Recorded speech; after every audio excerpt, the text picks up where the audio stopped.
안녕하세요. 조탁TV 별다방 산모기실 산부인과 전문의 조영구입니다. 지난 강의를 들으시고 임신 중에 영양제 5형제, 엽산, 철분, 비타민 D, 그리고 오메가3, 칼슘제, 그리고 유산균에 대해서 잘 이해하셨죠?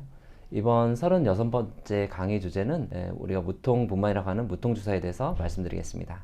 출산은 극심한 통증을 동반하게 되고요. 요로결석이라든지 또 골절이 됐을 때 그런 극심한 통증이 유발이 되는데, 그러한 통증이 출산 중에 유발될 수가 있습니다.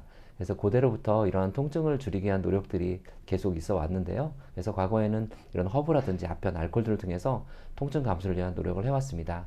그리고 중세시대에는 출산 시에 그런 진통이나 통증은 신의 섭리이기 때문에 자연적인 것으로 받아들이기도 하였습니다. 19세기에 들어서 제임스 심슨 박사에 의해서 클로로포름이 처음으로 출산 시에 무통하기 위해서 사용이 되었고, 1853년 영국의 빅토리아 여왕이 출산 시에 이런 클로로포름을 통해서 출산을 하면서 무통분만에 대한 관심들이 높아지고 또 대중화하는 데에 기여하게 되었습니다. 그러나 이러한 약제들은 부작용이 심해서 계속 지속되게 사용되지 못하고 중단이 되었습니다. 1940년도에 척추부근에 국수마취제를 주입하여서 하반신의 감각을 얻게 하는, 우리가 요즘 알려지는 무통주사라는 그 경마마취가 도입되기 시작하였고요. 그래서 1970년대에 들어서 이런 무통분만이 보편화되기 시작하였지만은 여러 가지 이유 때문에 많은 사람들이 하지 못하였고요. 2000년대 초반까지만 해도 출산의 5%만이 무통주사를 맞게 되었습니다. 그러나 이제 근래에는 대부분 산모분들이 90% 이상에서 무통주사를 통하여서 무통분만의 그 혜택을 보고 계시고요.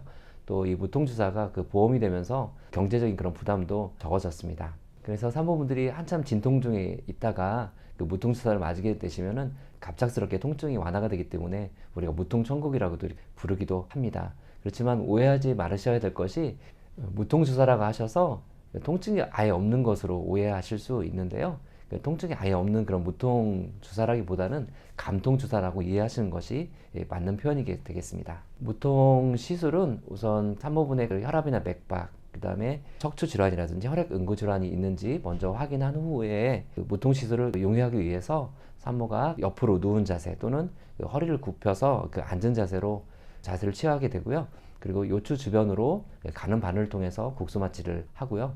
국수마취를 한 후에 바늘을 그곳에 삽입을 하고 바늘을 통해서 카테터를 삽입합니다. 그러고 나서 바늘은 제거하고 카테터를 통하여서 지속적으로 약물을 주입해서 무통주사가 되게 되는데요. 시술은 보통 한 10분 내에 정도로 간단히 끝날 수가 있고요. 시술을 하고 나서 한 10분에서 20분 정도 되면은 약물의 효과가 나타나서 통증이 감소되기 시작합니다. 그래서 무통주사가 잘 되시게 되면은 다리가 무거워지고 따뜻한 그런 느낌을 받으실 수 있게 되겠습니다. 무통주사는 보통 진통이 규칙적으로 강하게 와서 자궁이 보통 한 3에서 5cm 열렸을 때 시작이 되고요. 3cm 미만으로 너무 일찍 무통주사를 시작하게 되면은 진통이 감소가 돼서 분만 시간이 조금 지연될 수 있는 그런 우려가 있고요. 또 7cm 이상으로 너무 진행이 된 상태에서 무통을 하시게 되면 무통의 그런 효과를 좀 충분히 볼 수 없을 수도 있습니다. 그러나 무통은 각 개인 차이가 있기 때문에 어느 정도 진행이 됐을 때 시작하셔도 좋겠습니다. 무통 주사는 출산이 다 끝나고 나서 카테터를 제거하게 되는데, 그러한 무통의 그런 효과는 한 2시간에 4시간 정도 지속이 될 수 있게 되고요. 그 정도 시간이 지나게 되면은 다리의 감각이라든지 이런 것들이 자연스럽게 돌아오게 되겠습니다. 무통주사의 장점은 우리가 진통 중에 극도로 긴장을 하시게 되면 이 몸이 굳게 되고 근육이 경직이 될 수가 있는데, 통증이 완화가 됨으로 인하여서 근육 이완을 도와주고 또 이러한 것은 자궁 개대되는 것을 도움이 됩니다. 그리고 극심한 통증이 있게 되면은 과호흡 같은 것이 유발될 수가 있는데, 이러한 것들을 줄여줘서 출산을 하는데 편안하게 할 수 있도록 도움이 되겠습니다. 또한 이 무통주사에 대한 그런 염려가 있으실 수 있는데요. 무통주사는 거의 태반을 통과하지 않기 때문에 신생아에게 영향을 주지 않고요. 또 무통주사를 하는 경우에 초유가 약간 늦게 나올 수 있다고도 하는데 거의 영향이 없어서 모유수유를 하는 데에도 크게 지장이 없습니다. 그래서 정상적으로 모유수유를 할 수 있는 그런 장점이 있습니다. 그리고 이제 무통주사의 그런 강도에 따라서 운동신경이 살아있기 때문에 무통주사 이후에도 가벼운 운동이나 걷기 같은 것이 가능하다는 장점이 있습니다. 또한 이제 분만 진행 중에 응급으로 제왕질술을 취하게 되는 그런 경우가 있는데, 무통주사를 시술해 놓은 경우에는 그 무통주사를 시술해 놓은 부위로 약물을 주사하여서 마취를 금방 할 수 있는 그런 장점이 있습니다. 그 무통주사의 단점으로는 전에 말씀드린 것처럼 이게 완전하게 통증 감소되지 않을 수 있어서 한 12% 정도에서는 부분적으로 그 통증을 느낄 수가 있고 3%에서는 전혀 그런 효과를 볼 수 없습니다. 또 부작용으로서 이런 저혈압이라든지 또 척추 마취의 두통, 그다음에 일시적인 폐하 심박 이상이라든지 경련, 또 뭐 고열과 같은 그런 부작용들이 생길 수 있지만 그러한 빈도는 굉장히 낮습니다.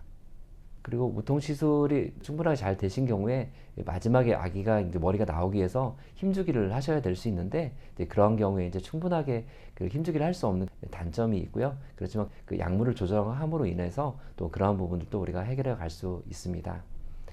그리고 그 무통 시술을 하고 나서 허리 통증을 호소하시는 분들이 있는데요. 대부분은 뭐 일시적이기 때문에 수준에 회복이 되는 걸로 되어 있고요. 그렇지만 이제 6개월 이상 허리 통증이 지속이 될 때는 다른 그런 척추 질환이 있을 수 있기 때문에 그러한 부분을 검사해 볼 필요가 있게 되겠습니다. 우리가 출산이라는 것이 극심한 그런 통증을 유발하게 되는데요. 무통 주사를 충분하게 잘 활용하셔서 편안하고 또 안전한 그런 출산이 되시기를 바랍니다. 조닥TV 별다방 산모기실 산부인과 전문의 조영구였습니다.